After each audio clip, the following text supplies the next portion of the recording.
James Bond dah taubat, dia dah tak jadi playboy lagi dah.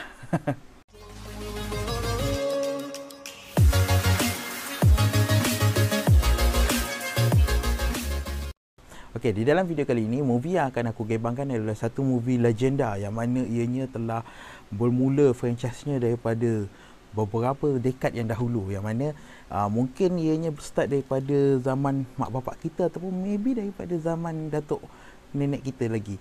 Dan movie yang aku maksudkan adalah franchise movie James Bond, yang mana franchise ini baru-baru ini telah mengeluarkan satu lagi movie terbaru, lakonan Daniel Craig sebagai James Bond, yang mana juga dikatakan adalah James Bond terakhir lakonan Daniel Craig. Bermaksud di dalam universe Daniel Craig sebagai James Bond ini adalah penutup kepada universe yang ini, versi Daniel Craig.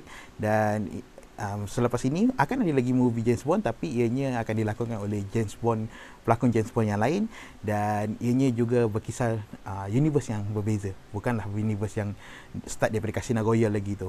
Di dalam universe James Bond versi Daniel Craig ini ada 5 movie semuanya, yang mana movie pertama adalah Casino Royale, kemudian tak silap aku Quantum of Solace, kemudian Skyfall, and then Spectre, dan juga yang paling latest ini yang mana akan aku review pada hari ini adalah No Time to Die.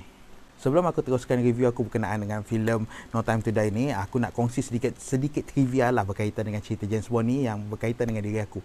Untuk makluman korang, sepanjang hidup aku, movie pertama yang aku pergi tonton di Pawagam adalah filem James Bond, yang mana pada masa itu adalah cerita James Bond yang dilakonkan oleh Pierce Brosnan.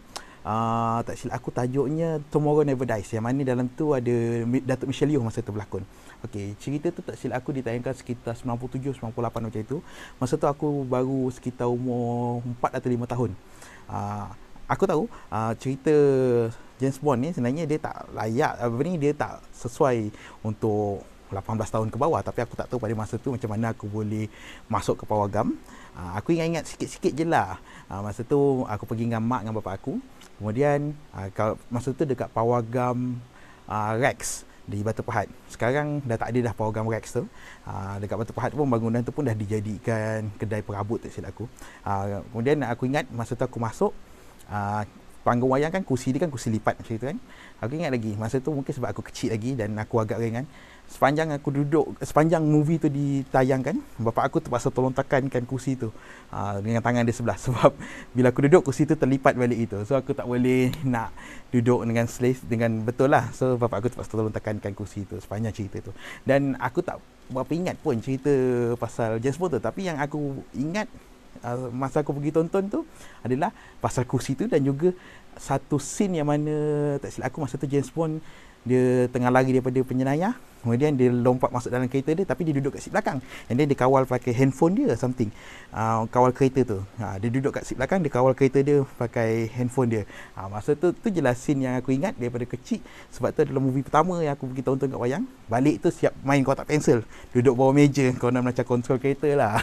So itu sedikit trivia aku nak kongsikan berkenaan dengan aku punya first movie yang aku pergi tengok kat wayang sepanjang hidup aku, iaitu cerita James Bond Tomorrow Never Dies masa tu. Alright, kita kembali semula kepada cerita James Bond yang baru ni, iaitu No Time to Die. Okey, cerita No Time to Die ni dia bermula di mana James Bond pada masa ni dia dah pun bersara, dia dah pension daripada MI6. Kemudian dia dah duduk menyendirilah dekat satu kawasan yang terpencil, and then suddenly dia dicari semula oleh satu ejen CIA yang mana kawan dia, iaitu Felix Leiter, tak silap aku nama dia. Felix ni minta tolong James Bond ni untuk pergi cari ada satu saintis, yang mana saintis tu telah diculik, dan saintis tu memegang satu kunci senjata lah, lebih kurang macam tu, senjata bioteknologi kan. Kemudian dan pada masa yang sama MI6 juga menghantar wakil dia orang, iaitu ejen baharu yang menggantikan James Bond, iaitu ejen 007 yang latest, yang mana James Bond sebab dia dah menghilangkan diri, so dia orang anggap dia dah retired, dan dia dah gantikan James Bond punya tempat 007 tu dengan ejen yang baharu. Kemudian James Bond dia telah menunaikan permintaan daripada pihak kawan dia, iaitu Felix Leiter yang daripada CIA tu, untuk bantu mendapatkan balik si saintis tu. Dan pada masa yang sama dia orang jalankan misi tu, pihak MI6 yang diwakili oleh 007 yang baru punya ejen pun menjalankan tugas sama untuk membawa selamatkan si saintis tu.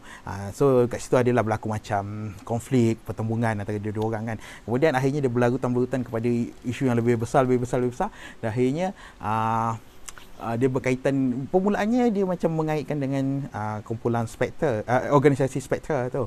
Tapi at the end rupanya dia bukanlah berkaitan dengan Spectre tu sebenarnya. Dia ada satu lagi villain yang mana di luar daripada organisasi Spectre tu sebenarnya. Dan villain tu dia mempunyai ada motif yang lain, motif yang berbeza. Untuk idea dan juga konsep cerita No Time to Die ni, pada pendapat aku ianya dalam keadaan yang agak baik juga, yang mana dia punya idea agak berbeza daripada dengan dia punya seri-seri dia yang lain yang sebelum ni kan, 4 movie yang sebelum ni. Even though sebenarnya aku tak follow sangat sebenarnya cerita franchise James Bond ni. Walaupun James Bond adalah filem pertama yang aku pergi tonton, tapi aku tak apa tengok. Cuma aku tahu sikit-sikit, aku tengok sikit-sikit je filem-filem James Bond, especially yang Daniel Craig ni je lah. Casino Royale aku tengok sikit, kemudian Quantum of Solace aku tak tengok langsung, Skyfall tengok sikit, Spectre sikit juga, dan No Time to Die ni je yang aku pergi tonton wayang dan tengok secara keseluruhan. So pada pendapat aku tak boleh bandingkan lah sangat dengan yang filem-filem sebelum ni, tapi pada pendapat aku dia punya idea cerita dia tu quite nice, best juga sebenarnya. Even dia lebih kurang klise je lah dengan macam cerita penyiasatan yang lain macam Mission Impossible ke apa kan, tapi it's okay. Dia punya idea tu quite good. Cuma at the end of dia punya penutup tu aku tak apa suka lah. Okay, kemudian kita beralih kepada plot pula. Perjalanan plot, starting tu aku suka sebab starting tu dia macam bagi banyak gila info-info, sampai pertengahan pun dia bagi macam banyak gila konflik, dan banyak juga didedahkan kita dengan pelbagai info-info dan juga konflik yang baru. Tapi menghampiri ke pengakhiran cerita, aku dah mula agak sedikit boring. Dan aku ada terlelap sikit lah, tak lama, dalam 2-3 minit aku terlelap masa scene dia bercakap-cakap dengan villain jahat tu dengan anak dia tu. Dan cerita ni aku boleh simpulkan dia punya plot yang untuk penghujung filem ni adalah agak longgar dan agak aku rasa macam tak berapa, orang kata apa tak lah. Bila starting tu dah gempak, dah sedap, tiba-tiba bila sampai hujung macam tu je macam tu lah kita punya perasaan bila kita tengok cerita No Time to Die ni. Kemudian daripada segi watak dan juga lakonan pula, okey, lakonan Daniel Craig okey, dah bagus dalam cerita ni, dan watak James Bond pun aku suka sebab sebelum-sebelum ni James Bond ni dia terkenal macam kita cakap dia playboy lah, dia tak pernah ada satu, orang kata apa, dia real relationship dengan one girl.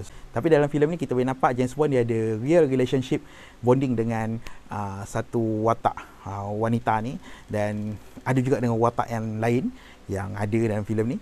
Dan kita boleh nampak lah dia macam James Bond dah taubat, dia dah tak jadi playboy lagi dah.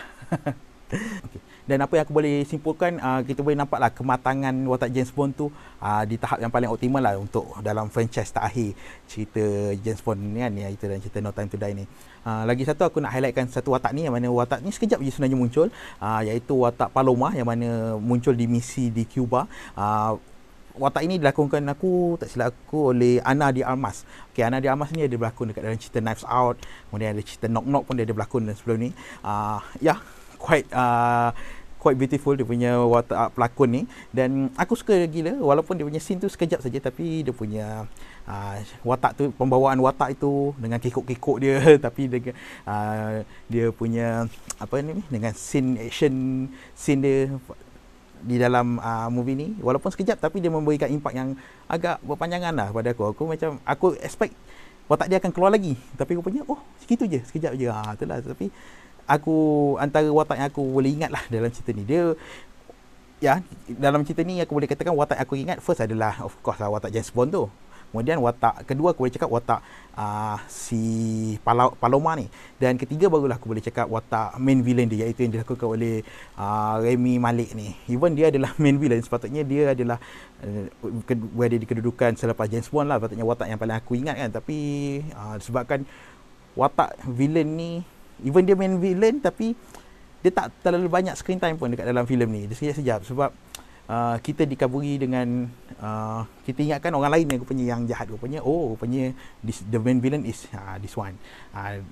So that's why lah aku macam letakkan Rami Malek ni sebagai nombor 3 daripada senarai watak yang aku ingat lah. Dan nombor 4 adalah watak Magdalene, yang kekasih si James Bond tu. Kemudian daripada segi visual dan juga sinematografi dalam filem ni, aku tak boleh cakap apalah, memang quite good, cantik juga. Dalam dia punya sinematografi nice, dia punya visual pun tak terlalu kelam. Orang kata pun mood, vibe, dia punya colouring pun bagus, sedap mata memandang. Kemudian daripada segi bunyi dan juga muzik, okay, this one aku nak puji lah, sebab first dia punya OST sangat best. Tajuk tak silap aku No Time To Die juga, lakon penyanyian oleh Billie Eilish.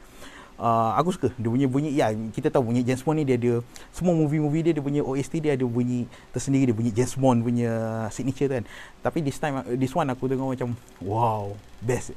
Even dulu Adele tak silap aku nyanyi lagu Skyfall pun best, tapi aku rasa this one No Time To Die by Billie Eilish lagi best daripada Skyfall. Aku rasa dalam banyak-banyak OST untuk 5 filem dalam franchise Daniel Craig ni, aku rasa yang aku paling minat adalah this one, lagu OST No Time To Die by Billie Eilish. Kemudian daripada segi music background dia, tak boleh cakap apalah.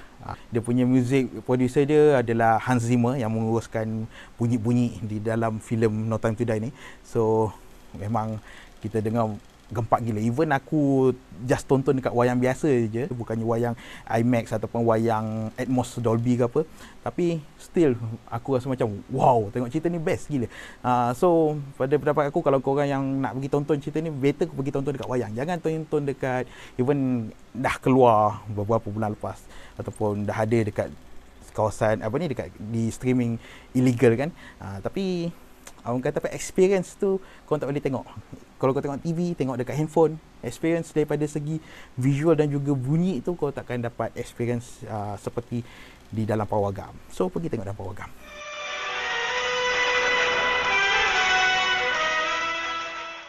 So maka keseluruhan untuk cerita No Time To Die ini adalah sebanyak 4/5, ataupun daripada segi persentasenya adalah ngam-ngam 80%, iaitu grade A. Untuk pengetahuan korang, antara filem-filem yang aku review selepas pawagam dibuka semula, selepas full lockdown ditamatkan beberapa bulan lepas, antaranya cerita yang aku telah review adalah Eternals, Shang-Chi, The Curse dan juga Budak Kripto, dan this one No Time To Die.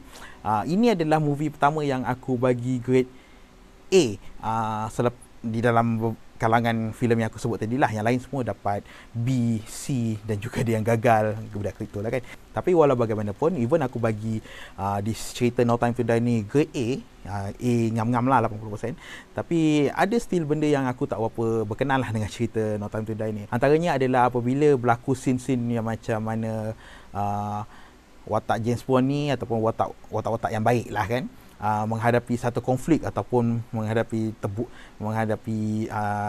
keadaan di mana berada dalam keadaan tawanan ataupun dalam keadaan yang mana dia orang diserang.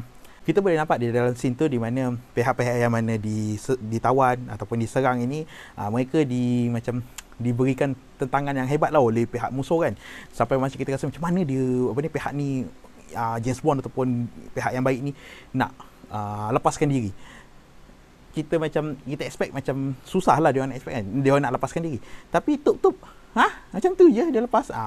First time aku nampak scene tu dalam filem ni, aku macam okey lah, tak apalah, satu scene je kan. Tapi kemudian aku nampak lagi, kemudian ada lagi, aku cakap aku rasa tak silap aku ada 3-4 kali lah di mana scene ni macam dia orang berlaku konflik, diserang ataupun di dalam tawanan, tiba-tiba dia lepas macam tu je. Kat situ lah aku rasa macam tak tahu kenapa dia mudah sangat, macam aku tak tahu pengarah ke penulis skrip macam malas nak buat konflik yang berpanjangan kan. Aku tak sure, ataupun itu adalah dia punya trademark cerita James Bond daripada dulu ke apa, aku tak sure. Kemudian lagi satu, daripada scene macam scene tembak-menembak pun, kita boleh nampak lah James Bond terlalu tenang. Orang tu tembak tak kena satu pun. Susah lah, dah ujung baru dia terkena tembakan. Tapi aku faham lah, maybe dia nak tunjukkan lah betapa hebatnya watak James Bond tu kan. Okay, tapi ya still aku rasa macam tak berapa seronok. Lagi-lagi bila dia mudah sangat James Bond nak lepaskan diri tu. And then lagi satu, macam aku cakap tadi, pengakhiran cerita ni. Dia punya penutup tu, yes, penutup dia sedih. Dia menyentuh emosi kita lah, dia punya pengakhiran tu kan. Tapi sebelum pengakhiran tu, masa dia berlawan dengan the main villain, dah lah aku cakap main villain tu dia punya muncul dekat dalam movie ni tak banyak. And then dekat scene akhir tu dia macam macam gitu je. Macam gitu tau, bila kita perasaan bila kita tengok, lah gitu je. Kita macam entahlah, aku tak boleh cakap apa. Dia macam tak puas lah kita tengok. Macam, this one movie ni adalah movie penutup kepada franchise 5 movie sebelum ni tau.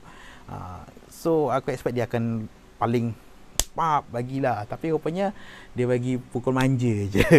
So tak boleh cakap apa lah. Tapi even dia macam gitu, aku boleh katakan dia filem ni berjaya menutup cerita franchise 4 movie sebelum ni dengan agak baik, dengan agak kemas. Cuma dia tak ada je lah dekat ujung tu. Tapi bagaimanapun dia still dapat menutup dengan baik. Dia memberikan pengakhiran yang sangat bagus dan sangat baik kepada watak James Bond yang dilakonkan oleh Daniel Craig ini. So setakat ini saja aku gebang berkenaan dengan filem No Time to Die ni.